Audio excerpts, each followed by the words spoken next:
نحمده ونستعينه ونستغفره ونعوذ بالله من شرور أنفسنا ومن سيئات أعمالنا من يهده الله فلا مضل له ومن يضلل فلا هادي له وأشهد أن لا إله إلا الله وحده لا شريك له وأشهد أن محمدا عبده ورسوله يا أيها الذين آمنوا اتقوا الله حق تقاته ولا تموتن إلا وأنتم مسلمون يا أيها الناس اتقوا ربكم الذي خلقكم من نفس واحدة وخلق منها زوجها وبث منهما رجالا كثيرا ونساء واتقوا الله الذي تساءلون به والأرحام إن الله كان عليكم رقيبا يا أيها الذين آمنوا اتقوا الله وقولوا قولا سديدا يصلح لكم أعمالكم ويغفر لكم ذنوبكم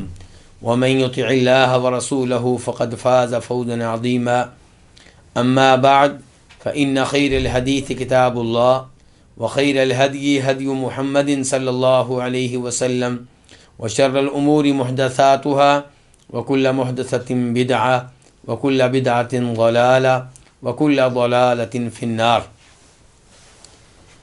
شرح السنہ امام بربہاری رحمہ اللہ کی عظیم ترین کتاب ہے۔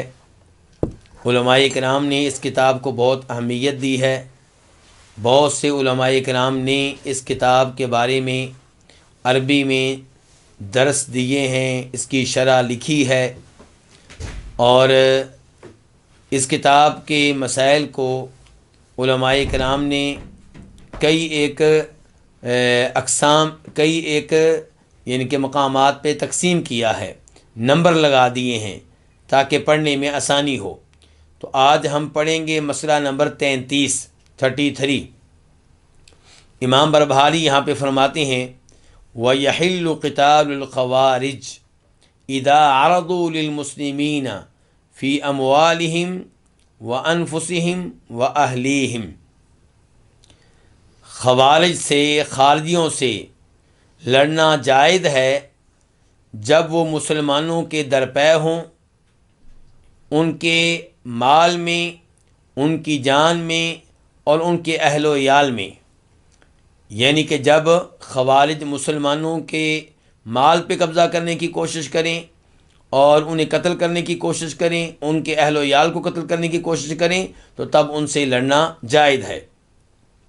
وَلَيْسَ لَهُ اِذَا فَارَقُوهُمْ أَن يَطْلُبَهُمْ، لیکن لڑنے والے کے لیے یہ جائز نہیں ہے کہ جب وہ لڑنے والوں سے الگ ہو جائیں تو پھر ان کا تعاقب کرے، ان کا پیچھا کرے۔ وَلَا يُجْهِزُ عَلَى جَرِيحِهِمْ، اور نہ ہی ان کے زخمی کو قتل کرنے کی کوشش کرے۔ وَلَا يَأْخُذُ فَيْئَهُمْ، اور نہ ہی ان کا مال غنیمت لے۔ وَلَا يَقْتُلُ أَسِيرَهُمْ، اور نہ ہی ان کے قیدی کو قتل کرے۔ وَلَا يَتْبَعُ مُدْبِرَهُمْ، اور میدان چھوڑ کر بھاگنے والے کا پیچھا نہ کرے۔ خوارج کے تعلق سے حکمرانوں کے خلاف خروج کرنے والے، حکمرانوں سے بغاوت کرنے والے لوگوں کے خلاف گفتگو جاری و ساری ہے۔ اور آج کے درس میں امام بربہاری کہہ رہے ہیں کہ خوارج کو قتل کیا جائے گا جب وہ مسلمانوں کو قتل کرنے لگیں، یا ان کے مال پہ قبضہ کرنے لگیں، یا ان کے اہل و عیال کو قتل کرنے لگیں۔ البتہ انہوں نے یہ کہا ہے کہ اگر خوارج لڑائی سے جان چھڑائیں، میدان سے بھاگیں، تو پھر انہیں قتل کرنے کی ضرورت نہیں ہے۔ امام بربہاری رحمہ اللہ نے یہ عقیدہ کہاں سے لیا، اس کی بنیاد کیا ہے، کیا کتاب و سنت سے اس عقیدے کی تائید ملتی ہے؟ اس موضوع پہ تفصیلی گفتگو کرنے سے پہلے میں امام احمد بن حنبل کی کتاب اصول السنہ سے ان کا عقیدہ اس موضوع پہ ذکر کرنا چاہوں گا۔ وہ کہتے ہیں وَقِتَالُ اللُّصُوصِ والخوارج جائز، کہ چور ڈاکو وغیرہ اور خوارج ان سے لڑنا جائز ہے. کب؟ اذا عرضوا للرجل فی نفسه و مالی، جب وہ کسی آدمی کے درپے ہوں، یعنی کہ اس آدمی کو قتل کرنا چاہیں یا اس کے مال پہ قبضہ کرنا چاہیں. فَلَهُ أَن يُقَاتِلَ عَن نَفْسِهِ وَمَالِهِ، تو پھر مسلمان کے لیے جائز ہوگا کہ وہ اپنی جان کے دفاع میں ان سے لڑے اور اپنے مال کے دفاع میں ان سے لڑے. وَيَدْفَعْ عَنْهَا بِكُلِّ مَا يَقْدِرُ، اور اپنا دفاع کرنے میں، اپنی جان کو بچانے میں، اپنے مال کو بچانے میں پورا زور لگا دے.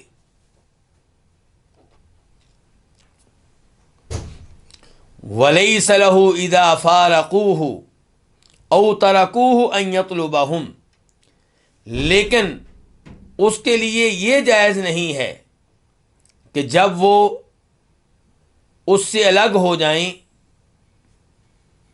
اس کو چھوڑ دیں، تو ان کا پیچھا کرے، ان کا تعاقب کرے. وَلَا يَتْبَعْ آثَارَهُمْ، اور نہ ہی یہ جائز ہے اس کے لیے کہ ان کے پاؤں کے نشانات کے ذریعے ان تک پہنچنے کی کوشش کرے. لَيْسَ لِأَحَدٍ إِلَّا الْإِمَامَ أَوْ وُلَاةَ الْمُسْلِمِينَ، یہ امور کسی کے لیے بھی جائز نہیں ہے، البتہ حکمران کے لیے اور مسلمانوں کے ذمہ داران کے لیے جائز ہے کہ وہ ایسے لوگوں کا پیچھا کرنا چاہیں تو کریں. لیکن جو عام آدمی ہے اس کا کیا حکم ہے؟ امام احمد کہتے ہیں انما لہ ان یدفع عن نفسہ فی مقامہ ذلک، عام آدمی کے لیے اتنا ہی ہے کہ وہ اس جگہ اپنا دفاع کرے، اپنی جان بچانے کی ہر ممکن کوشش کرے. وَيَنْوِي بِجَهْدِهِ أَلَّا يَقْتُلَ أَحَدًا، اور اپنے آپ کو بچانے کی تگ و دو کرتے ہوئے نیت یہ ہو کہ وہ کسی کو قتل نہیں کرے گا، بس اپنی جان بچائے گا بس. فَإِن مَاتَ عَلَى يَدَيْهِ فِي دَفْعِهِ عَن نَفْسِهِ فِي الْمَعْرَكَةِ فَأَبْعَدَ اللَّهُ الْمَقْتُولَ. فَإِن مَاتَ عَلَى يَدَيْهِ، اگر اس کے ہاتھوں فوت ہو جائے، ان میں سے کوئی، خوارج میں سے کوئی اگر اس کے ہاتھوں فوت ہو جائے، فی دفعی عن نفسہ، اپنی جان کا دفاع کرتے ہوئے دوران معرکہ، تو اللہ تعالیٰ ایسے مقتول کو دور رکھے. تو اللہ تعالیٰ نے ایسے مقتول کو اس سے دور کر دیا، یہ بھی معنی مراد ہو سکتا ہے. وَإِن قُتِلَ هَذَا فِي تِلْكَ الْحَالِ وَهُوَ يَدْفَعُ عَن نَفْسِهِ وَمَالِهِ.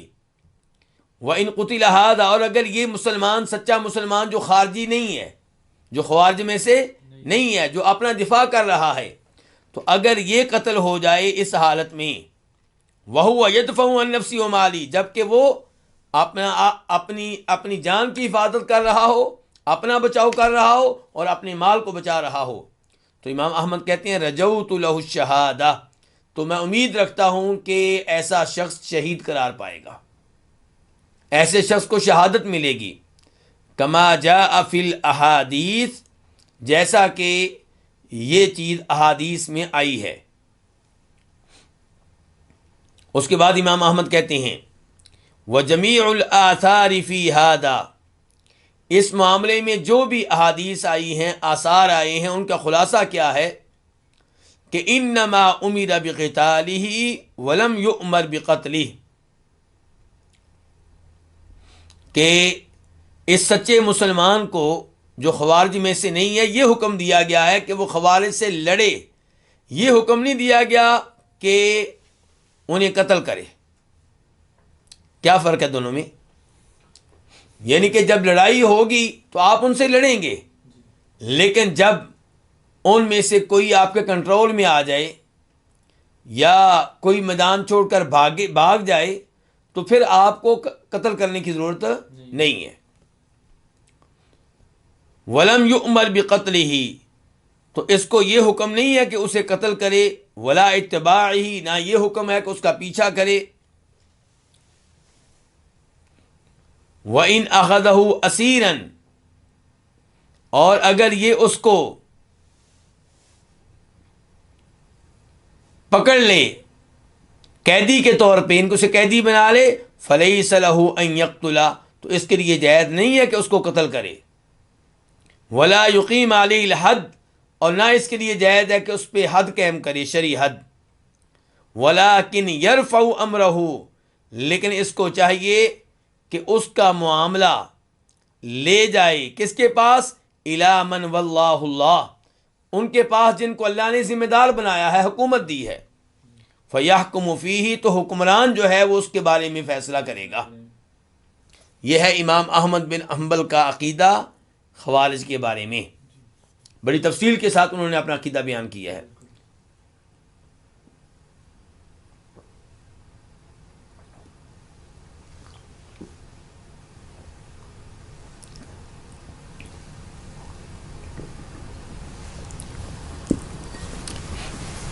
یہاں پہ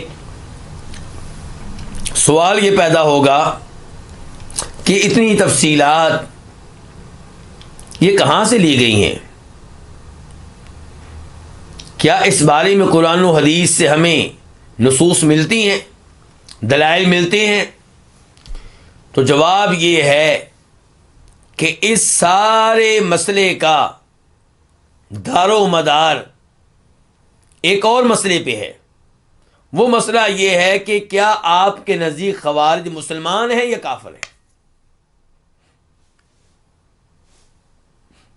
اگر آپ انہیں مسلمان مانتے ہیں تو پھر ظاہر ہے کہ مسلمان کو قتل کرنا بلا وجہ جائز نہیں ہے۔ پھر آپ وہ ساری گفتگو کریں گے جو امام احمد بن حنبل نے کی ہے اور جو امام بربہاری نے کی ہے۔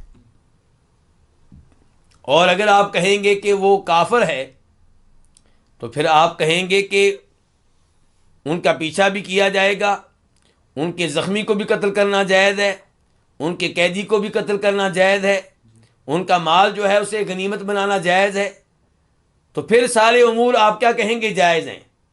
اگر آپ کہیں گے وہ مسلمان ہیں، کافر نہیں ہے، تو پھر آپ کہیں گے کہ یہ سارے امور جائز نہیں ہیں۔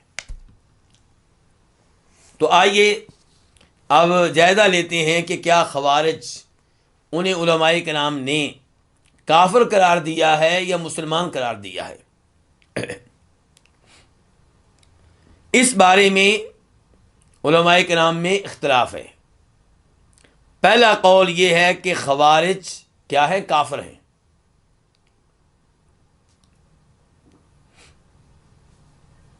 پہلا قول یہ ہے کہ خارجی لوگ کیا ہیں؟ کافر ہیں۔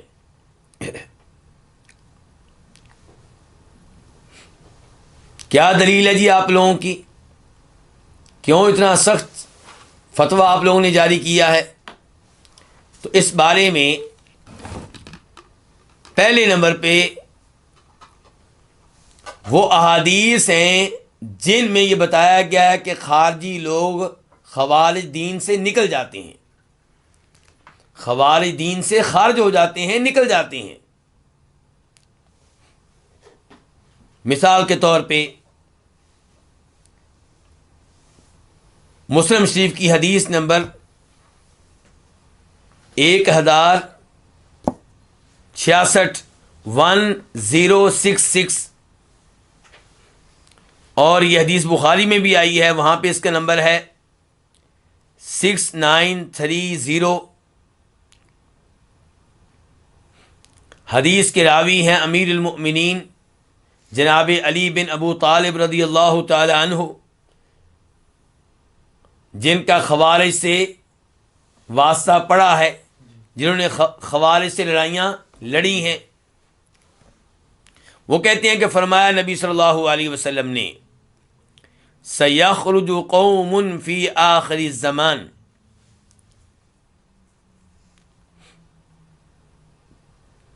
کہ آخری زمانے میں ایک قوم ظاہر ہوگی، ایک قوم سامنے آئے گی، احداث الاسنان، سفہاء الاحلام، وہ نو عمر ہوں گے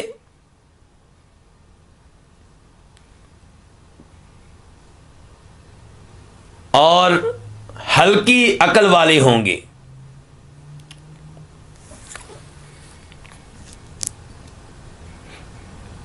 یقولون من خیر قول البریہ، وہ مخلوق میں سے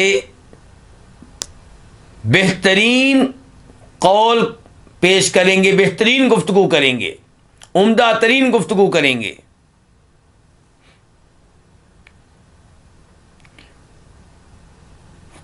یقرؤون القرآن، قرآن کی تلاوت بھی کرتے ہوں گے۔ لا یجاوز حناجرہم، قرآن ان کے حلق سے نیچے نہیں اترے گا۔ یمرقون من الدین، وہ دین سے نکل جائیں گے۔ کما یمرق السہم من الرمیہ، جیسے تیر نکل جاتا ہے اس جانور سے جس جانور کی طرف وہ تیر بھیجا گیا ہو۔ تیر آپ نے جس شکاری جانور کو مارا ہے، جس کو آپ شکار کرنا چاہتے ہیں، تو اس سے تیر تیزی کے ساتھ نکل جاتا ہے اور لگتا نہیں کہ اس تیر کے اوپر کوئی نشان ہو، کس کا؟ جانور کے اندر سے نکلنے کا، کوئی خون ہو، کوئی گوشت کی بوٹیاں ہو، کچھ نہیں۔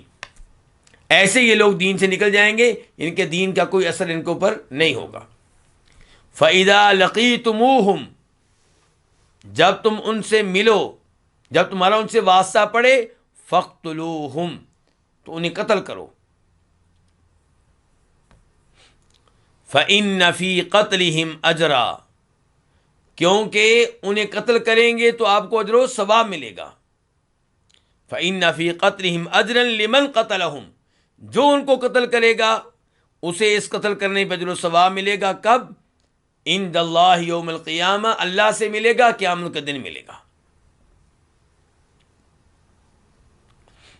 تو اس حدیث سے کیا پتا چلا کہ وہ دین سے نکل جائیں گے۔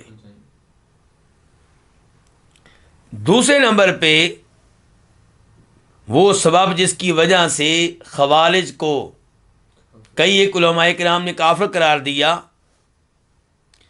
کہ ایسی احادیث ہیں جن میں خوارج کو مخلوق میں سے بدترین لوگ قرار دیا گیا ہے، اور یہ کہا گیا ہے کہ اللہ کی مخلوقات میں سے سب سے زیادہ قابل نفرت یہ لوگ ہیں، اور یہ کہ ان کو قتل کرنے والے بہترین لوگ ہیں۔ مثال کے طور پہ حدیث ہے جسے روایت کرتے ہیں جناب ابو ذر رضی اللہ تعالی عنہ،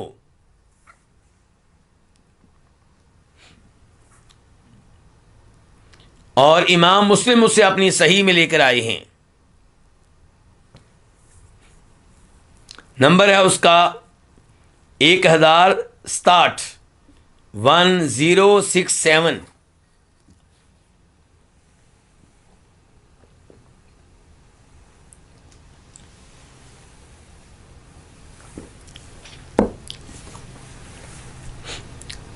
اس حدیث میں فرماتے ہیں نبی کریم صلی اللہ علیہ وسلم،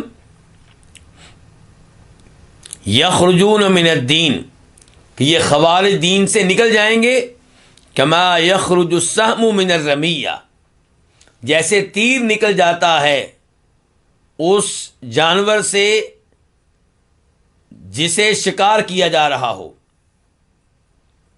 ثم لا یعودون فیہ، دین سے نکلنے کے بعد پھر یہ دین میں واپس نہیں آئیں گے۔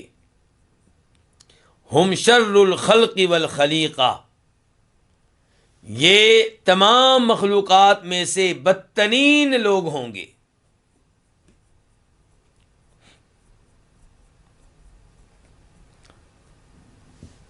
یہ الفاظ جو اس حدیث میں کہے گئے ہیں یہ کسی کافر کے لیے کہے جا سکتے ہیں.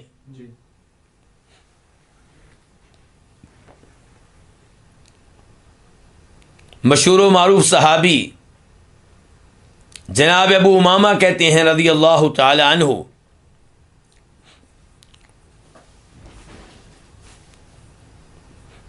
اور ان کے یہ الفاظ امام ابن ماجہ اپنی سنن میں لے کر آئے ہیں، اور سنن ابن ماجہ میں اس روایت کا نمبر ہے 176 176.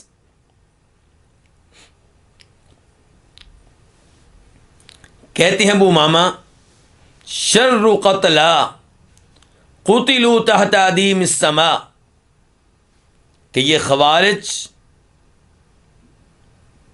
ان میں سے جو آسمان کی چھت کے نیچے قتل ہوئے ان میں سے سب سے برے مقتول یہ ہیں.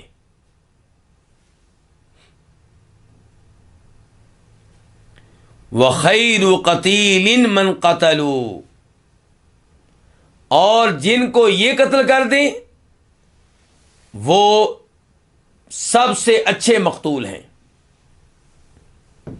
جو خوارج کے ہاتھوں قتل ہو وہ سب سے اچھا کیا ہے؟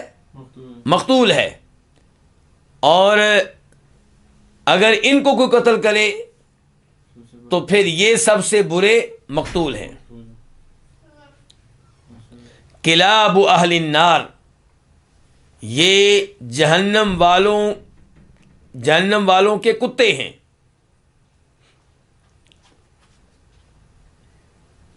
قد کان ہؤلاء مسلمین، یہ مسلمان تھے، فصاروا کفارا، تو اب کافر ہو چکے. یہ کون کہہ رہے ہیں؟ ابو امامہ. ابو امامہ سے ان کے شاگرد ابو غالب نے پوچھا، یا ابا امامہ ھذا شیء تقولہ، یہ جو کچھ آپ نے کہا ہے یہ آپ کا اپنا کلام ہے، یہ آپ کا اپنا عقیدہ ہے، آپ کی اپنی سوچ ہے؟ قال بل سمعتہ من رسول اللہ صلی اللہ علیہ وسلم، تو فرمانے لگے کہ میں نے یہ چیز سنی ہے کس سے؟ نبی صلی اللہ علیہ وسلم سے. اس روایت کو شیخ البانی رحمہ اللہ نے حسن درجے کی روایت قرار دیا ہے.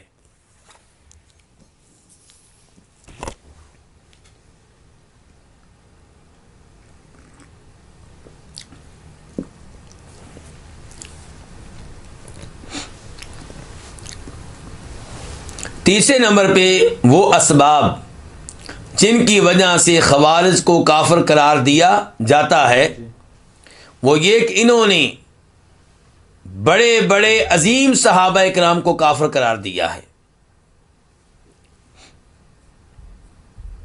مثال کے طور پہ امیر المؤمنین جناب علی، تو انہوں نے ان صحابہ کرام کو بھی کافر قرار دیا جن کے بارے میں نبی علیہ الصلوۃ والسلام بشارت دے چکے کہ وہ کہاں جائیں گے؟ جنت میں جائیں گے.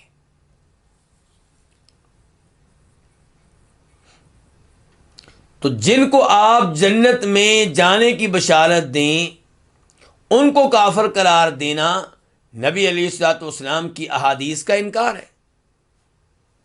تو اس لحاظ سے بھی ان کو کافر قرار دیا گیا ہے.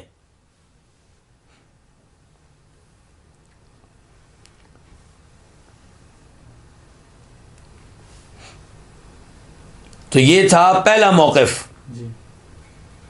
دوسرا موقف کیا ہے کہ یہ فاسق ہیں، فاجر ہیں، لیکن کافر نہیں ہیں.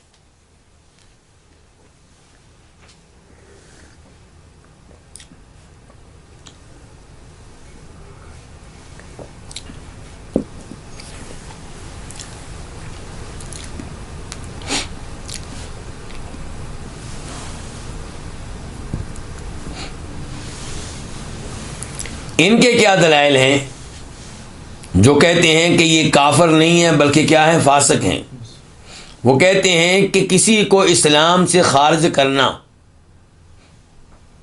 کسی کو کافر قرار دینا، یہ کوئی معمولی معاملہ نہیں ہے، کیونکہ ایسی بہت سی نصوص ہیں جن میں کسی کو کافر قرار دینے سے منع کیا گیا ہے۔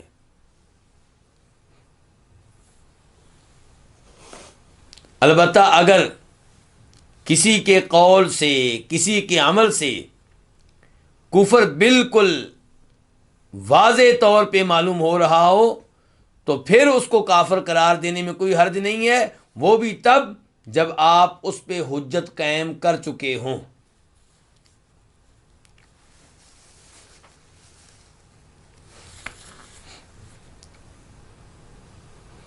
دوسرے نمبر پہ بہت سے سلف نے ان سے کافروں والا سلوک نہیں کیا۔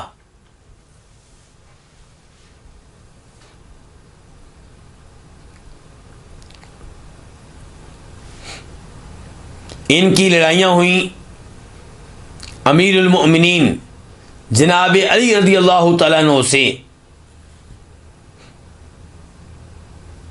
اور ان کی لڑائیاں ہوئیں جناب عمر بن عبدالعزیز رحمہ اللہ سے۔ تو ان دونوں نے ان سے لڑائیاں لڑنے کے باوجود ان کے مال پہ غنیمت کے طور پہ قبضہ نہیں کیا،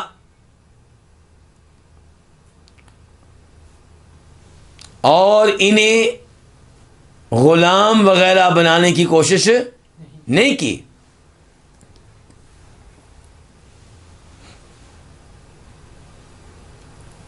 اور جہاں تک تعلق ہے اس بات کا کہ انہوں نے کئی صحابہ کرام کو کافر قرار دیا، تو کئی صحابہ کرام کو کافر قرار دینے میں وہ تاویل سے کام لیتے تھے، اور جو تاویل کرے اور تاویل میں غلطی کر جائے تو اسے کافر قرار نہیں دیا جائے گا جبکہ تاویل کا کوئی معقول سبب ہو۔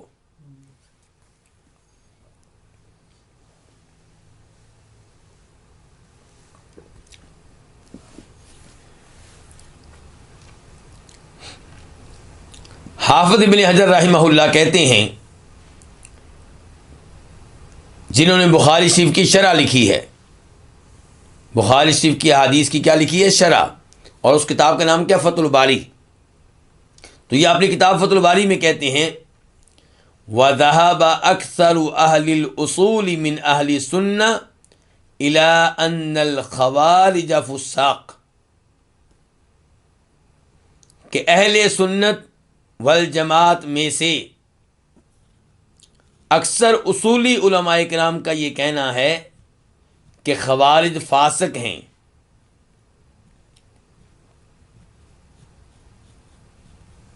وَأَنَّ حُكْمَ الْإِسْلَامِ يَجْرِي عَلَيْهِمْ، اور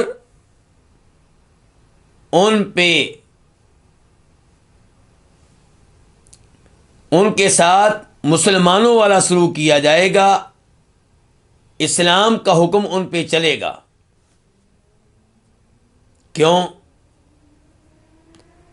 لِتَلَفُّظِهِمْ بِالشَّهَادَتَيْن، کیونکہ وہ کلمہ شہادت پڑھتے ہیں، نبی علیہ الصلوۃ والسلام کی رسالت کو مانتے ہیں، وَمُوَاظَبَتِهِمْ عَلَىٰ أَرْكَانِ الْإِسْلَامِ، اور ارکان اسلام کی پابندی کرتے ہیں، نماز، روزہ، زکوٰۃ، حج، ان امور کی پابندی کرتے ہیں۔ وَإِنَّمَا فَسَقُوا بِتَكْفِيرِهِمْ الْمُسْلِمِينَ، تو سوال پیدا ہوا کہ جب وہ کلمہ شہادت پڑھتے ہیں اور ارکان اسلام کی پابندی بھی کرتے ہیں تو پھر آپ نے ان کو فاسق کیوں کہا؟ کہتے ہیں فاسق اس لیے کہا کہ وہ مسلمانوں کو کافر قرار دیتے ہیں، مستندین الی تعویل فاسد، اور اس معاملے میں وہ تعویل کرتے ہیں اور یہ تعویل جو ہے بے بنیاد ہے، فاسد قسم کی تعویل ہے۔ وَجَرَّهُمْ ذَلِكَ، اور یہ چیز جو ہے اس نے انہیں کہاں پہنچا دیا، اس عقیدے نے انہیں کہاں پہنچا دیا کہ چونکہ وہ مسلمانوں کو کافر سمجھتے ہیں اس لیے انہیں قتل کرنے کو جائز سمجھا انہوں نے۔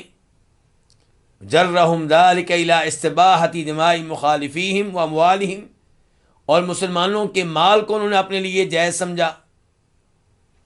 والشہادۃ علیہم بالکفر والشرک، اور وہ مسلمانوں کو کافر اور مشرک قرار دیتے رہے۔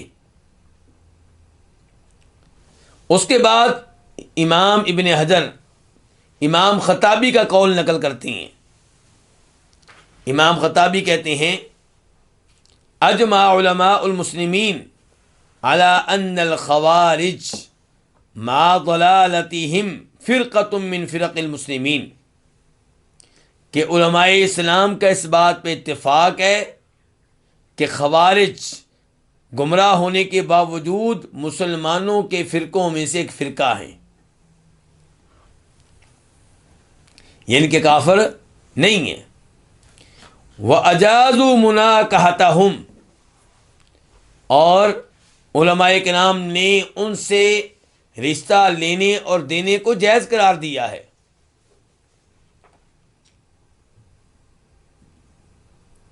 وَأَكْلَ ذَبَائِحِمْ، جس جانور کو خوارج ذبح کریں اس کے گوشت کو علماء کرام نے مسلمانوں کے لیے حلال قرار دیا ہے۔ وَأَنَّهُمْ لَا يُكَفَّرُونَ مَا دَامُوا مُتَمَسِّكِينَ بِأَصْلِ الْإِسْلَام، امام خطابی کہتے ہیں کہ جب تک وہ اسلام کے قائل ہیں، توحید و رسالت کی گواہی دیتے ہیں، تب تک ان کو کافر قرار نہیں دیا جائے گا۔ لو جی، دو قول آپ نے سن لیے، اب ان میں سے راجح کون سا ہے؟ جی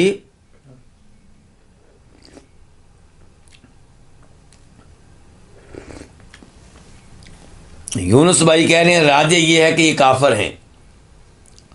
تو گزارش یہ ہے کہ اس معاملے میں راجح قول بیان کرنا آسان نہیں ہے۔ خود امام احمد رحمہ اللہ کے ان کے بارے میں کئی قول آپ کو مل جائیں گے۔ اب یہ جو قول میں نے آپ کے سامنے رکھا تھا، اس سے کیا لگ رہا تھا کہ وہ ان کو کافر نہیں مانتے، اور کبھی ان سے سوال کیا جاتا تھا ان کے کافر ہونے کے بارے میں تو توقف فرماتے، خاموشی اختیار کرتے۔ تو اس لیے ایک تیسرا قول یہ ہے کہ ان کے بارے میں کیا کیا جائے، توقف اختیار کیا جائے، خاموشی اختیار کی جائے ان کے کافر ہونے یا مسلمان ہونے کے بارے میں۔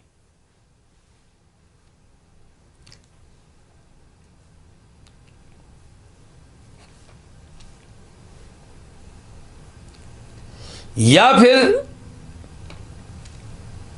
آپ تمام خوارج پہ ایک جیسا حکم نہ لگائیں۔ خوارج کی کئی اقسام ہیں، خوارج کے کئی گروہ ہیں، کئی خوارج ایسے ہیں جن پہ کفر کا فتویٰ لگے گا، اور کئی ایسے ہیں کہ جن پہ کفر کا فتویٰ نہیں لگے گا۔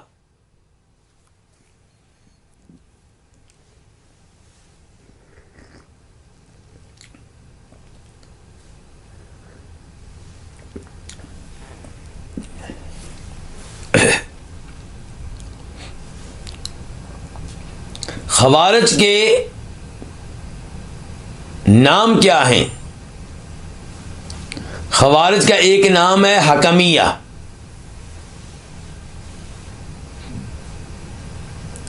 حکمیہ نام کیوں پڑا ان کا؟ کیونکہ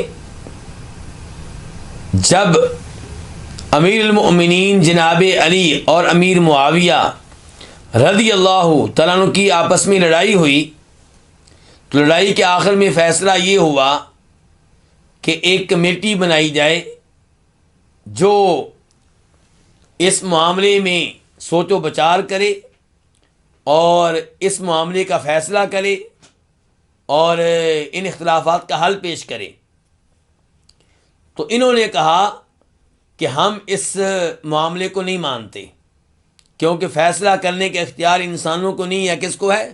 اللہ رب العزت کو۔ اور انہوں نے کہا ان الحکم الا للہ، قرآن کہتا ہے کہ فیصلہ کرنے کا حق کس کو ہے؟ صرف اللہ رب العزت کو۔ دوسرا نام ان کا ہے حروریہ، حروریہ، کیونکہ حرورہ نامی علاقے میں، گاؤں میں یہ جمع ہوئے تھے، وہاں ان کا اکٹھ ہوا تھا، تو اس وجہ سے انہیں حروری بھی کہتے ہیں۔ انہیں مارقہ بھی کہتے ہیں، یعنی کہ دین سے نکل جانے والا گروہ۔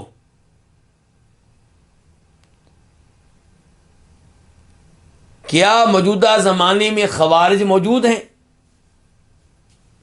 یہ بھی ایک سوال ہے۔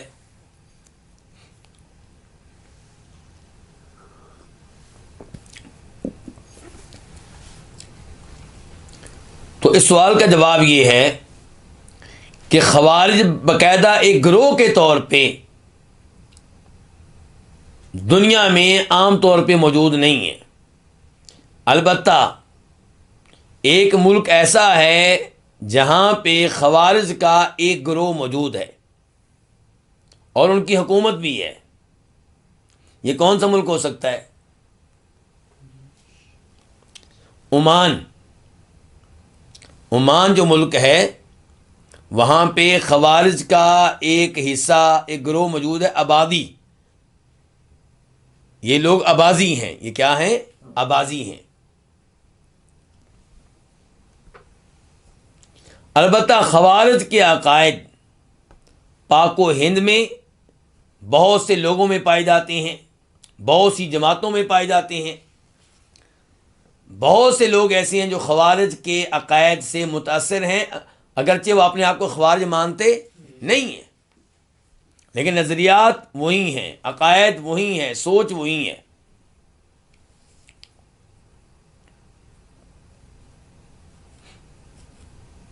اب ایک دفعہ پھر آپ آئیں امام بربہاری رحمہ اللہ کی اس عبارت کی طرف اور اس کو سمجھیں۔ کیا کہہ رہے ہیں؟ وَيَحِلُّ قِتَالُ الْخَوَارِجِ، خوارج سے لڑنا حلال ہے، جائز ہے۔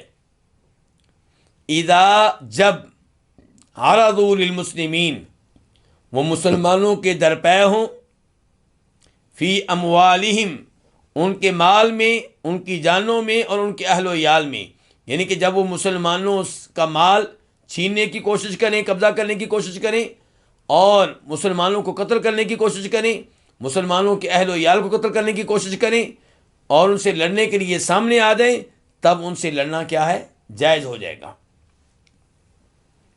وَلَيْسَ لَهُ إِذَا فَارَقُوهُمْ أَن يَطْلُبَهُمْ، اور اس کے لیے یہ جائز نہیں ہے، کس کے لیے؟ جو ان سے قتال کر رہا ہے، جو ان سے لڑ رہا ہے، اس کے لیے جائز نہیں ہے کہ اذا فارقوہم، کہ جب وہ لڑنے والوں سے جدائی اختیار کریں، الگ ہوں، تو جائز کیا نہیں ہے کہ ان یطلبہم، کہ ان کا تعاقب کرے، انہیں تلاش کرے، انہیں ڈھونڈے۔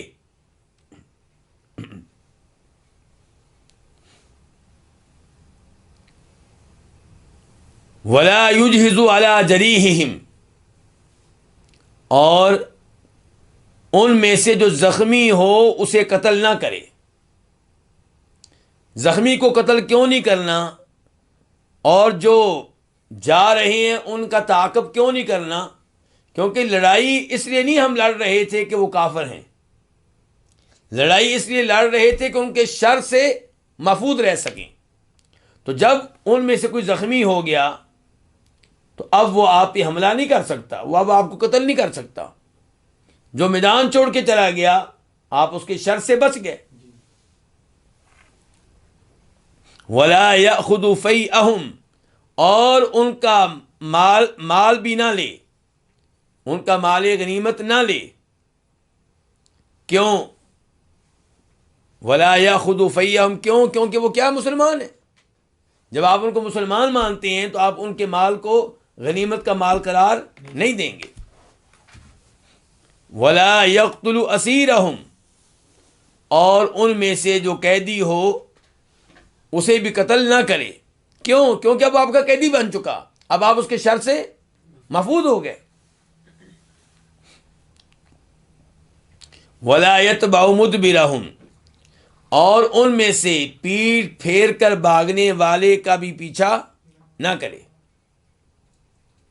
تو یہ ہے وہ عقیدہ جو امام بربہاری رحمہ اللہ نے خوارج سے لڑائی کے معاملے میں پیش کیا ہے، اور یہی عقیدہ امام احمد بن حنبل پیش کر چکے ہیں ان سے پہلے.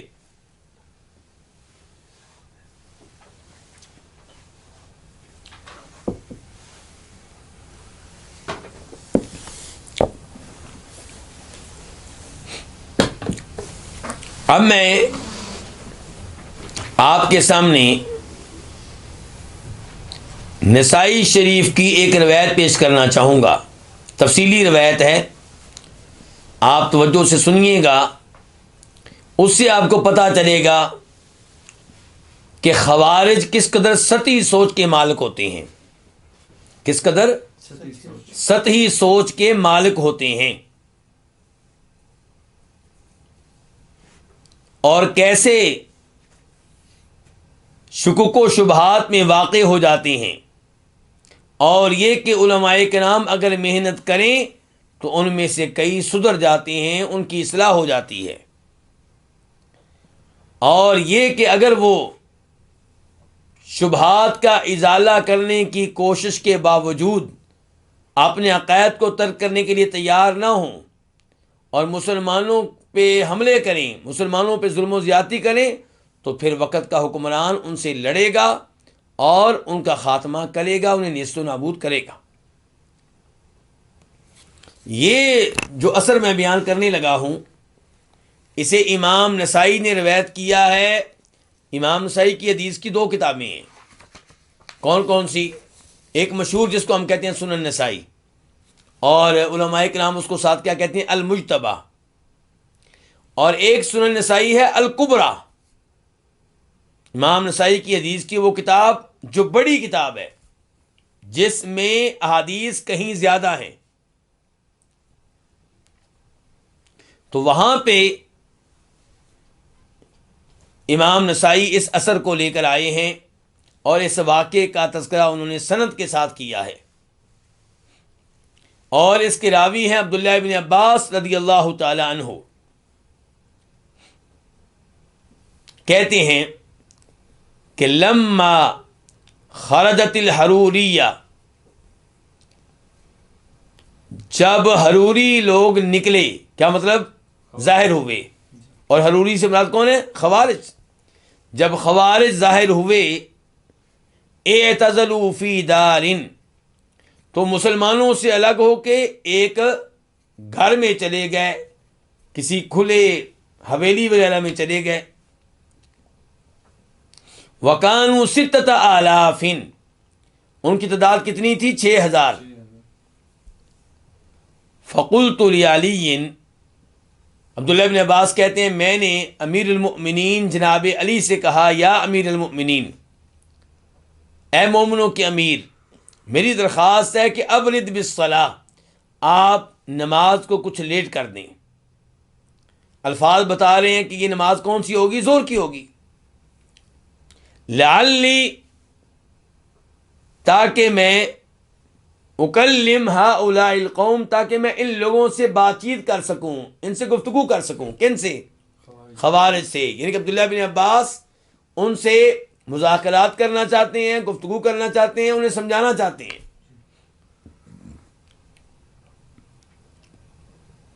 جبکہ جناب علی ان سے لڑنے کا عزم کر چکے تھے، لیکن عبداللہ بن عباس چاہتے تھے کہ ایک دفعہ موقع دیا جائے تاکہ میں ان کو سمجھا سکوں، قائل کر سکوں. جناب علی کہنے لگے انی اخافہم علیکا، مجھے خطرہ ہے. کیا خطرہ ہے؟ کہ کہیں وہ تمہیں کوئی نقصان نہ پہنچا دے، کہیں تجھے قتل ہی نہ کر دے. قلت کلا، میں نے کہا نہیں امیر المومنین، ایسی کوئی بات نہیں، قتل نہیں کریں گے. عبداللہ بن عباس کہتے ہیں فلبستُ وترجلت، میں نے اچھا لباس پہنا، کنگھی وغیرہ کی، ودخلت علیہم فی دار نصف النہار، اور میں ان کے پاس دوپہر کے وقت پہنچ گیا. یہاں سے علماء کرام کہتے ہیں پتہ چلا کہ علماء جب کسی قوم کے پاس جائیں انہیں سمجھانے کے لیے، تبلیغ کرنے کے لیے، وعظ و نصیحت کرنے کے لیے، تو جو ان کا لباس میسر ہے اس لباس میں سے اچھا لباس پہن کر جائیں. عبداللہ بن عباس کہتے ہیں میں جب پہنچا وہم یاکلون، تو وہ کیا کر رہے تھے؟ کھانا کھا رہے تھے. فقالوا، کہنے لگے مرحبا بک یا ابن عباس، عباس کے بیٹے عبداللہ، ہم آپ کا ویلکم کرتے ہیں، آپ کو مرحبا کہتے ہیں. فما جاء بک، یہ بتائیے آپ کیسے آئے؟ قلت لہم، میں نے ان سے کہا اتیتکم، یہ الفاظ بڑے عظیم الفاظ ہیں، سنہری روپ سے لکھنے کے قابل ہیں، انہیں توجہ سے سنا جائے.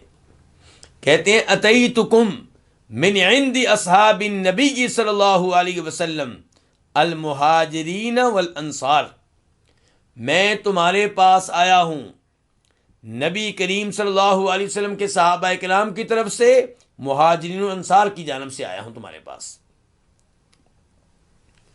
ومن عند ابن عم النبی صلی اللہ علیہ وسلم وصہرہ، میں تم لوگوں کے پاس آیا ہوں نبی علیہ الصلوۃ والسلام کے چچا کے بیٹے کی طرف سے، اس کے پاس سے، اور آپ کے داماد کے پاس سے. کون ہے یہ؟ علی. وعلیہم نزل القرآن، اور یہی وہ لوگ ہیں جن پہ قرآن نازل ہوا. فہم اعلم بتأویلہ منکم، تو وہ قرآن کی تفسیر کو تم سے بہتر جانتے ہیں. یہ الفاظ کیوں کہے؟ کیونکہ وہ کہہ رہے تھے نا کہ ان الحکم الا للہ، قرآن کی آیت پڑھتے تھے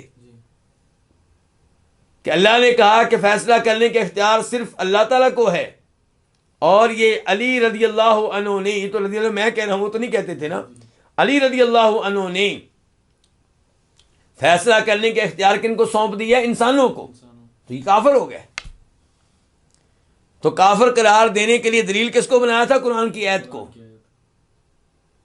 اسے پتہ چلا کہ بہت سارے گمراہ لوگ قرآن کی آیتیں پیش کرتے ہیں، احادیث پیش کرتے ہیں، آپ فوری طور پہ ان سے متاثر نہ ہوں، ان کے دلائل پہ غور و فکر کریں، ان کے دلائل کو سمجھنے کے لیے علماء حق کی جانب رجوع کریں. وہ آپ کی مدد کریں گے، وہ آپ کو سمجھائیں گے. میں یہ نہیں کہہ رہا کہ آپ قرآن کے مقابلے میں عالم دین کی بات مان لیں.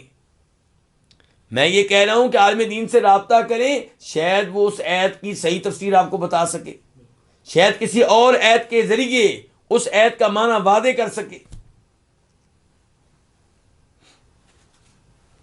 تو فرمایا یہ لوگ جو ہیں ان کے صحابہ کرام تم سے بہتر قرآن کی تفسیر کو جانتے ہیں. آپ دیکھیں کہ خوارج اگر ہدایت لینا چاہتے تو کم از کم اس بات پہ غور کر لیتے کہ ہمارے ساتھ ایک بھی صحابی نہیں ہے. کوئی صحابی تو ہو جو ہمارے ساتھ ملے، کہے تم حق پہ ہو. وَلَيْسَ فِيكُم مِّنْهُمْ أَحَدٌ، عبداللہ بن عباس کہہ رہے ہیں تم میں ان میں سے ایک بھی نہیں ہے. کن میں سے؟ صحابہ کرام میں سے. اچھا جی، میں کیوں آیا ہوں ان لوگوں کی طرف سے؟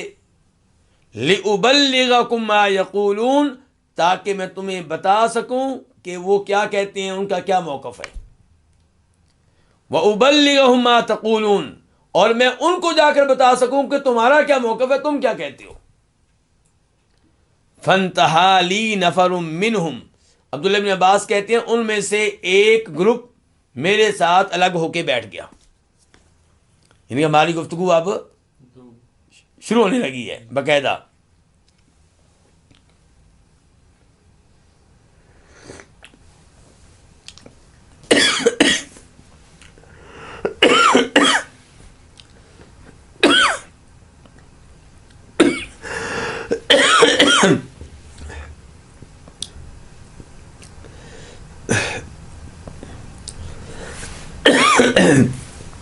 قلت میں نے کہا ہاتو ما نقمتم علی اصحاب رسول اللہ صلی اللہ علیہ وسلم وابن عمی،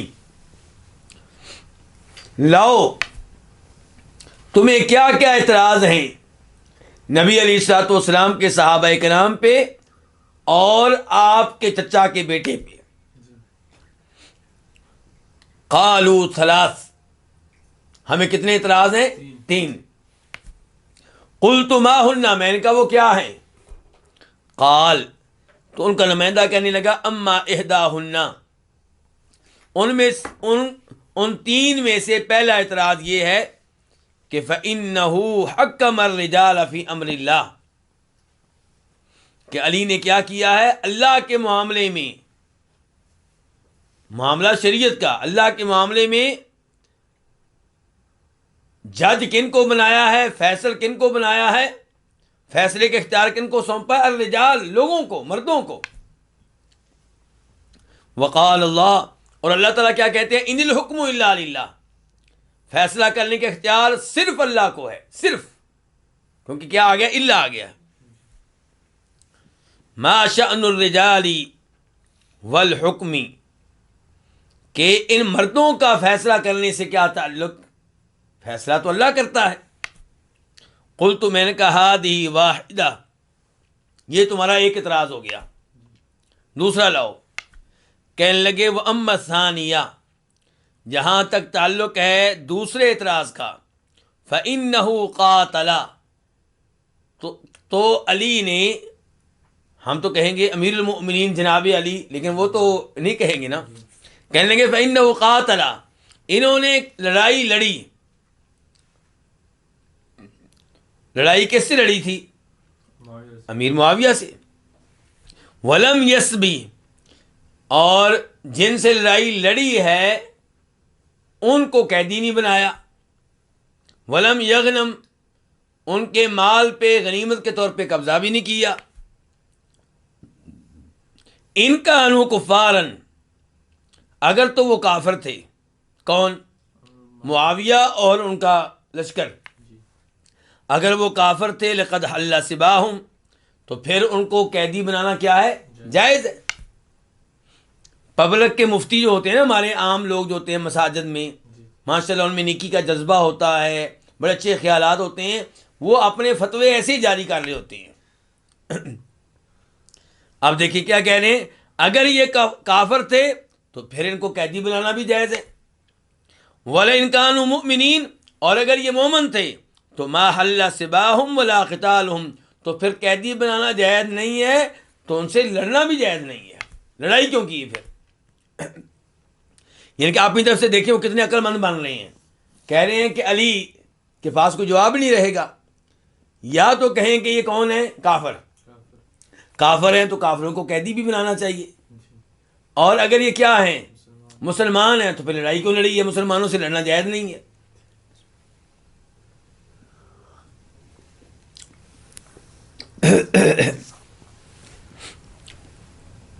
قلت، میں نے کہا ہادی سنتان، کتنے اعتراض ہو گئے؟ 2. فمت سال سے تیسرا اعتراض کیا ہے؟ قالو، کہنے لگے محا نفسہ من امیر المؤمنین، جب علی نے معاہدہ کیا ہے معاویہ سے تو معاہدے کے آخر میں اپنے نام کے ساتھ امیر المؤمنین کے لفظ کو مٹا دیا ہے. کیونکہ جب معاہدہ ہوا تو جناب معاویہ نے کہا کہ آپ امیر المؤمنین نہیں لکھ سکتے، کیونکہ اگر میں آپ کو امیر المؤمنین مان لوں تو پھر میں آپ سے اختلاف کیوں رکھوں. یعنی کہ ان کا مطلب تھا کہ میں آپ کو اس وقت تک امیر المؤمنین نہیں مانوں گا جب تک کہ میرا مطالبہ پورا نہ ہو جائے، جناب عثمان کے قاتل میرے والی نہ ہو جائیں.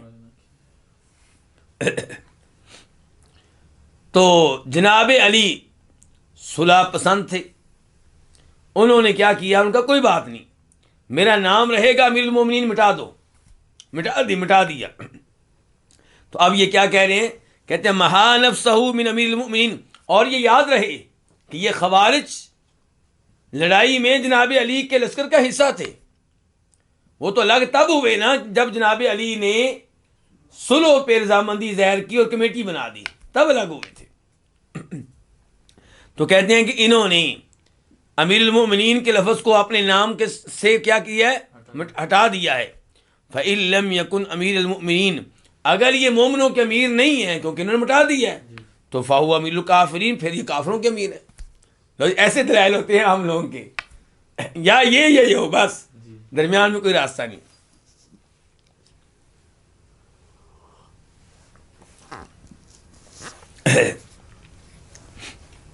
قلت، میں نے کہا، هل عندكم شيء غير هذا، کیا کوئی اور اعتراض ہے؟ قالوا حسبنا هذا، کہنے لگے فی الحال اتنے کافی ہیں، آپ یہ مسئلہ فی الحال حل کریں. قلت لهم، میں نے ان سے کہا کہ ان قرأت علیکم من کتاب اللہ جل ثناؤہ وسنت نبیہ ما يرد قولکم اترجعون، اگر میں تمہارے سامنے قرآن کی آیتیں رکھوں، نبی علیہ السلام کی وہ احادیث رکھوں جن سے پتہ چلے کہ تمہارے اعتراضات غلط ہیں، تو کیا میری بات مان لو گے، اپنے موقف سے رجوع کر لو گے؟ قالوا نعم، کہنے لگے بالکل.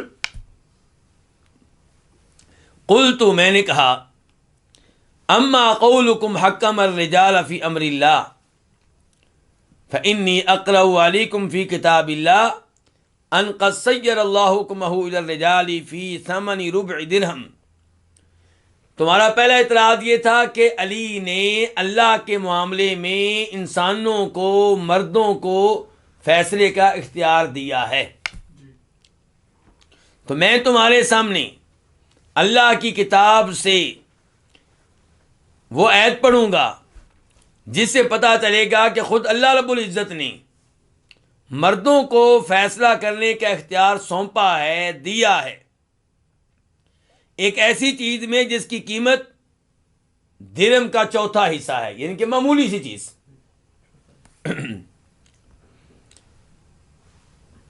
پھر جناب علی نے آیت پڑھی. اللہ تعالیٰ فرماتے ہیں سورہ مائدہ میں آیت نمبر 95 میں، 95 میں، یا ایھا الذین آمنوا، اے ایمان والو، لا تقتلوا الصید وانتم حرم، احرام کی حالت میں تمہیں شکار کرنے کی اجازت نہیں ہے. ومن قتلہ منکم متعمدا، جو تم میں سے احرام کی حالت میں جان بوجھ کے شکار کرے، فجزاء مثل ما قتل من النعم، تو جیسے جانور کا شکار کیا ہے ویسا جانور پالتو جانوروں میں سے اللہ کی راہ میں قربان کرنا ہوگا. مثال کے طور پہ آپ نے جس کا شکار کیا وہ کیا، ہرن، تو اس جیسا جانور پالتو کون سا ہے؟ بکری. تو ایک عدد بکری آپ اللہ کی راہ میں دیں گے. لیکن یہاں پہ سوال یہ پیدا ہوتا ہے کہ کون فیصلہ کرے گا کہ جس کا شکار کیا گیا ہے اس کے برابر کا جانور کون سا ہے جو اللہ کی راہ میں دینا ہے؟ یہ فیصلہ کون کرے گا؟ اللہ نے کہا یحکم بہ ذوی عدل منکم، اس کا فیصلہ تم میں سے 2 عادل اور قابل اعتماد آدمی کریں گے. اللہ کیا کہہ رہے ہیں؟ فیصلہ کون کریں گے؟ انسان کریں گے. تو یہاں پہ ابن عباس کہتے ہیں وَكَانَ مِنْ حُكْمِ اللَّهِ أَنَّهُ سَيَّرَهُ إِلَى الرِّجَالِ يَحْكُمُونَ فِيهِ. تو اللہ کا فیصلہ اس ایسے پتہ چلا کیا ہے کہ اللہ تعالیٰ کہتے ہیں کہ مرد طے کریں گے، کہ وہ طے کریں گے کہ کس جانور کو قربان کرنا ہے، ذبح کرنا ہے. وَلَوْ شَاءَ لَحَكَمَ فِيهِ، اگر اللہ چاہتے تو یہ فیصلہ بھی خود ہی کرتے، لیکن اللہ نے کن کو سونپ دیا ہے؟ انسانوں کو. فجاز من حکم الرجال، تو اس سے پتہ چلا کہ لوگوں کے فیصلے جو ہیں، لوگوں کا فیصلہ کرنا وہ ٹھیک ہے، درست ہے. اس کے بعد عبداللہ بن عباس کہتے ہیں انشدکم باللہ احکم الرجال فی صلاح ذات البین وحقن دمائہم افضل او فی ارنب. میں تم کو اللہ کا واسطہ دے کے سوال کرتا ہوں، مجھے یہ بتاؤ کہ انسانوں کو فیصلہ کرنے کا اختیار دینا اس لیے تاکہ صلح ہو جائے مسلمانوں کا خون محفوظ ہو جائے، مسلمان آپس میں لڑنے سے بچ جائیں، یہ بہتر ہے، یا اگر کسی نے حالت حرام میں خرگوش کا شکار کیا ہے تو اس کے لیے مردوں کی کمیٹی بنانا اور مردوں کو اختیار دینا وہ بہتر ہے؟ قالوا بلا ھذا افضل، کہنے لگے یقیناً انسانوں کا خون بچانے کے لیے، مسلمانوں کا خون بچانے کے لیے، صلح کے لیے لوگوں کو فیصلے کا اختیار دینا یہ بہتر ہے خرگوش کے کیس سے، خرگوش کے معاملے سے۔ عبداللہ بن عباس کہتے ہیں، پھر ایک اور آیت سن لو اب، اللہ تعالیٰ کہتے ہیں اس عورت اور اس کے خامد کے بارے میں جن میں کیا ہو جائیں، اختلافات ہو جائیں۔ سورہ نساء آیت نمبر 35 وَإِنْ خِفْتُمْ شِقَاقَ بَيْنِهِمَا، اگر تمہیں آپس میں مخالفت کا ڈر ہو، فَبْعَثُوا حَكَمًا مِّنْ أَهْلِهِ وَحَكَمًا مِّنْ أَهْلِهَا، تو ایک مرد لڑکی کے خاندان سے اور ایک مرد لڑکے کے خاندان سے مقرر کرو فیصلہ کرنے کے لیے۔ تو یہاں پہ بھی اللہ تعالیٰ کیا کہہ رہے ہیں؟ فیصلہ کون کریں گے؟ انسان کریں گے۔ عبداللہ بن عباس کہتے ہیں میں تمہیں اللہ کا واسطہ دے کے سوال کرتا ہوں، صلح کرانے کے لیے، مسلمانوں کا خون بچانے کے لیے لوگوں کو اختیار کا فیصلہ دینا یہ بہتر ہے، یا ایک عورت کی شرمگاہ کے معاملے میں لوگوں کو اختیار کا فیصلہ دینا بہتر ہے؟ یعنی کہ میاں بیوی کے معاملے میں جو مردوں کو اختیار کا فیصلے کا اختیار دیا گیا ہے، یہ کس لیے ہے؟ عورت کی عزت بچانے کے لیے، عورت کی شرمگاہ کو محفوظ رکھنے کے لیے۔ عبداللہ بن عباس کہتے ہیں خرجت من هذه، میں فارغ ہوا اس اعتراض سے، تمہارے ذہن صاف ہو گئے؟ کہنے لگے نعم، بالکل۔ لو جی اب یہاں پہ آپ رکیں اور سوچیں، انہوں نے اپنی طرف سے کیا پیش کیا تھا؟ قرآن۔ عبداللہ بن عباس نے اس کے مقابلے میں کیا پیش کیا ہے؟ قرآن کی ایک آیت کی وضاحت دوسری آیت کرتی ہے، قرآن کے ایک حصے کو دوسرے حصے کی روشنی میں سمجھیں، آپ صحیح معنوں میں قرآن کو سمجھ سکیں گے، ورنہ آپ کسی آیت کا وہ مطلب سمجھ رہے ہوں گے جو مراد نہیں ہوگا، جو مقصود نہیں ہوگا، آپ غلط سمجھ رہے ہوں گے، اور کہتے آپ کیا ہوں گے؟ جی میں تو قرآن پہ عمل کر رہا ہوں۔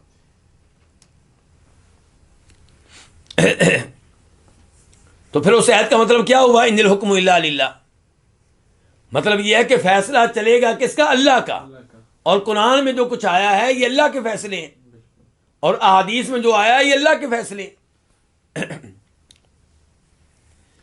کہا جناب عبداللہ بن عباس نے وَأَمَّا قَوْلُكُمْ قَاتَلَ، جہاں تک تعلق ہے تمہارے اس اعتراض کا کہ علی نے لڑائی لڑی ہے اور جن سے لڑائی لڑی ہے ان کو قیدی نہیں بنایا، ان کے مال کو غنیمت کے طور پہ نہیں لیا، تو مجھے یہ بتاؤ افتسبون امکم عائشہ،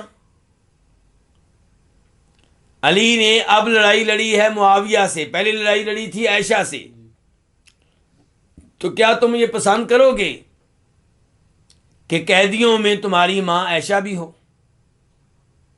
قیدیوں میں تمہاری ماں کیا ہو؟ عائشہ بھی ہو۔ تستحلون منها ما تستحلون من غیرها وہی امکم، یہ تمہاری ماں، اس کو لونڈی بنانا پسند کرو گے، اس کے ساتھ وہ کچھ کرنا پسند کرو گے جو لونڈیوں کے ساتھ کیا جاتا ہے؟ فَإِن قُلْتُمْ، اگر تم کہو، اچھا انہوں نے کتنا خوبصورت دلیل پیش کی تھی، انہوں نے خوبصورت، کہ اگر تو معاویہ وغیرہ کیا تھے؟ مسلمان تھے، تو پھر لڑنا جائز نہیں، اور اگر وہ کافر تھے تو لڑائی بھی جائز ہے، تو پھر قیدی بھی بنانے چاہیے تھے۔ اب عبداللہ بن عباس کا دیکھیے انہوں نے کیسے ان کو پھنسایا اور یعنی کہ کیسے سمجھایا۔ کہا اگر تم یہ کہتے ہو کہ ام المومنین عائشہ کے ساتھ وہ تعلقات نعوذ باللہ قائم کرنے درست ہیں جو لونڈیوں کے ساتھ قائم کیے جاتے ہیں، تو پھر تو تم کافر ہو گئے، اور کیونکہ وہ کیا ہیں؟ مومنوں کی ماں ہیں، وہ کیا ہے؟ مومنوں کی ماں ہیں، اور اگر تم یہ کہو کہ ہماری ماں نہیں ہے تم پھر بھی کافر ہو گئے، کیونکہ اللہ نے کہا النبی اولیٰ بالمؤمنین من انفسہم ازواجہم امہاتہم، اللہ تعالیٰ کہہ رہے ہیں سورہ احزاب میں آیت نمبر 6 میں کہ اللہ کے رسول کی بیویاں تمہاری مائیں ہیں۔ فَأَنْتُمْ بَيْنَ ضَلَالَتَيْنِ، تم دو گمراہیوں کے بیچ میں ہو۔ اگر کہتے ہو ہماری ماں نہیں ہے پھر بھی گمراہی پہ، اگر تم کہتے ہو ماں ہیں اور لونڈی بنانا جائز ہے، تعلق قائم کرنا جائز ہے، نعوذ باللہ، پھر بھی گمراہی پہ ہو۔ فَأْتُوا مِنْهَا بِمَخْرَجٍ، اب کوئی راستہ لے کر آؤ یہاں سے نکلنے کا، ان دونوں گمراہیوں سے نکلنے کا۔ اب وہ خاموش، تو کہا مجھے بتاؤ اب میں فارغ ہوا تمہارے سے اعتراض سے؟ کہنے لگے جی بالکل آپ فارغ ہو گئے۔ اچھا آپ دیکھیں انہوں نے اپنی طرف سے کتنے بڑے دلائل جمع کر رکھے تھے۔ خوارج کی یہی سوچ ہوتی ہے، بیچارے نعرہ لگاتے ہیں قرآن کا اور جذبات میں آ جاتے ہیں، ٹھنڈے دل سے غور و فکر نہیں کرتے، قرآن کو، قرآن کی دیگر آیتوں کے ذریعے، قرآن کو احادیث کے ذریعے، قرآن کو صحابہ کرام کے اقوال کے ذریعے سمجھنے کی کوشش نہیں کرتے۔ تیسرا اعتراض کیا تھا کہ انہوں نے اپنے نام سے کیا مٹا ڈالا ہے؟ امیر المؤمنین کا لفظ۔ تو عبداللہ بن عباس نے کہا فانا آتیکم، میں تمہارے پاس وہ چیز لے کر آؤں گا، میں وہ چیز پیش کروں گا جس کی وجہ سے تم مطمئن ہو جاؤ گے۔ نبی صلی اللہ علیہ وسلم نے صلح حدیبیہ کے موقع پہ مشرکین سے صلح کی اور انہی علی سے کہا تھا کہ لکھو معاہدہ، اکتب یا علی، لکھو یا علی، ھذا ما صالح علیہ محمد رسول اللہ، یہ وہ شرائط ہیں جن پہ معاہدہ ہو رہا ہے محمد رسول اللہ کا۔ آگے لکھنا تھا کن کے ساتھ؟ مکہ کے لوگوں کے ساتھ، قریش کے ساتھ۔ تو وہ بول پڑے فوراً، کہنے لگے لو نعلم انک رسول اللہ ما قاتلناک، اگر ہم آپ کو اللہ کے رسول مانتے تو پھر ہم آپ سے لڑائیاں کیوں لڑتے؟ تو کہا یعنی کہ آپ اپنے نام سے مٹائیں، کیا مٹائیں؟ رسول اللہ۔ تو اللہ کے رسول نے فرمایا صلی اللہ علیہ وسلم نے امہو یا علی، علی مٹا دو رسول اللہ کا لفظ۔ اللہم انک تعلم انی رسول اللہ، اللہ اے اللہ تو جانتا ہے کہ میں تیرا رسول ہوں۔ امہو یا علی، علی مٹا دو، مکتوب اور لکھو ھذا ما صالح علیہ محمد بن عبداللہ، یہ وہ معاہدہ ہے جس پہ صلح ہو رہی ہے محمد بن عبداللہ اور مکہ کے قریشیوں کے مابین۔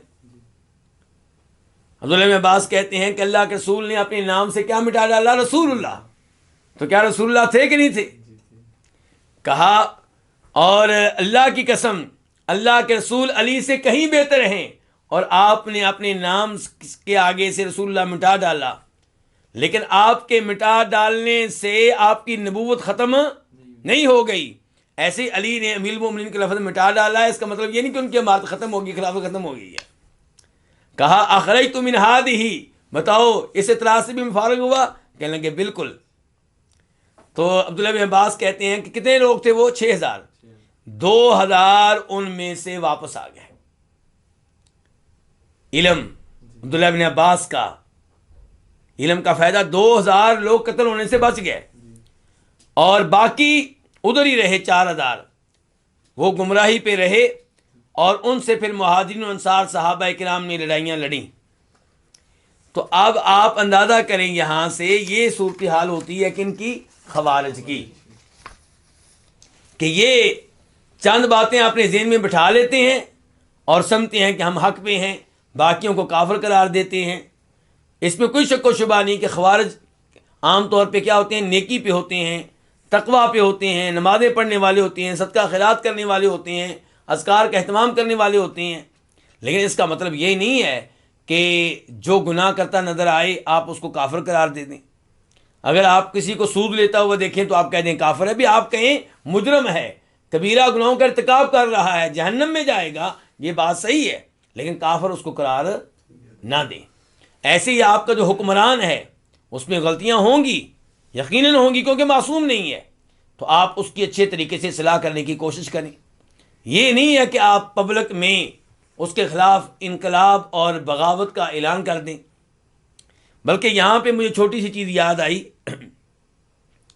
کہ اردو دان طبقے میں ایک واقعہ بہت مشہور ہے اور اس واقعے کی وجہ سے بھی لوگ حکمرانوں کے خلاف بہت جلدی اٹھ کھڑے ہوتے ہیں. کیا واقعہ ہے کہ جناب عمر فاروق ایک بار خطبہ دینے لگے، تقریر کرنے لگے، تو ایک صحابی کھڑے ہو گئے. عمر فاروق نے کہا جی میری بات دھیان سے سنو. انہوں نے کہا ہم نہیں سنیں گے. کہا کیوں؟ کہا پہلے آپ ہمیں کلیئر کریں، آپ ہمیں حساب دیں. آپ نے 2 چادریں پہن رکھی ہیں، یہ کہاں سے آئیں؟ جو مال غنیمت آیا تھا آپ نے تقسیم کیا، سب کو ایک چادر دیا آپ نے، تو آپ کی بھی ایک چادر بنتی تھی، دوسری چادر کہاں سے آ گئی؟ جب تک آپ مطمئن نہیں کریں گے ہم آپ کی گفتگو نہیں سنیں گے. اور یہ چیز ہمارے عام نوجوان کو یہ واقعہ بڑا اچھا لگتا ہے. جی شبلی نعمانی نے لکھا ہے، بالکل صحیح کہہ رہے ہیں آپ. تو عام آدمی اس واقعے کو پیش کرتا ہے جناب عمر فاروق کے عدل و انصاف کے طور پہ بھی. اس میں کوئی شک و شبہ نہیں کہ عدل و انصاف کرنے والے تھے. ان کا عدل و انصاف ثابت کرنے کے لیے جھوٹے واقعات بیان کرنے کی کوئی ضرورت نہیں ہے. تو کہتے ہیں کہ عمر فاروق نے کہا اس معاملے میں مطمئن نہیں کروں گا، میں کسی اور سے گواہی لوں گا. ہاں جی عبداللہ موجود ہے میرا بیٹا؟ تو وہ کھڑے ہو گئے. کہا بتاؤ بھائی یہ چادر کہاں سے آئی؟ تو عبداللہ بن عمر کہنے لگے یہ دوسری چادر جو مجھے ملی تھی میں نے ابا جی کو دے دی ہے. تو تب وہ صحابی کہنے لگے جی اب ہم آپ کی بات سنیں گے، اب آپ بات کریں جو کرنا چاہتے ہیں. تو لوگ کہتے ہیں دیکھا پبلک میں حکمران کو پکڑ لیا، اس سے حساب مانگا. تو میرے بھائی یہ واقعہ بالکل بھی ثابت نہیں ہے جناب عمر فاروق سے.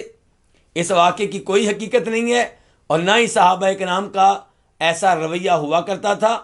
وہ تو ابو ذر غفاری کو آپ دیکھ لیں، ان کو مدینہ سے نکلنا پڑا، ربضہ میں رہنا پڑا، پھر بھی کہا کرتے تھے کہ میں اپنے امیر کی حکمران کی اطاعت کروں گا، چاہے وہ غلام ہو، حبشی ہو، چاہے اس کا ناک کٹا ہوا ہو، چاہے اس کا کان کٹا ہوا ہو. صحابہ کرام تو اس قسم کے لوگ تھے، اپنے حکمران خلیفہ کی اطاعت کرنے والے، اس کی ہر بات کو ماننے والے. آپ دیکھ لیں جب خالد بن ولید کو عمر فاروق نے قیادت سے ہٹایا تو کیا کوئی احتجاج ہوا تھا؟ کوئی مظاہرے ہوئے تھے؟ کچھ بھی نہیں ہوا. اللہ رب العزت سے دعا ہے کہ اللہ تعالی ہمیں صحیح عقیدہ سیکھنے کی توفیق عنایت فرمائے. وآخر دعوانا الحمد للہ رب العالمین.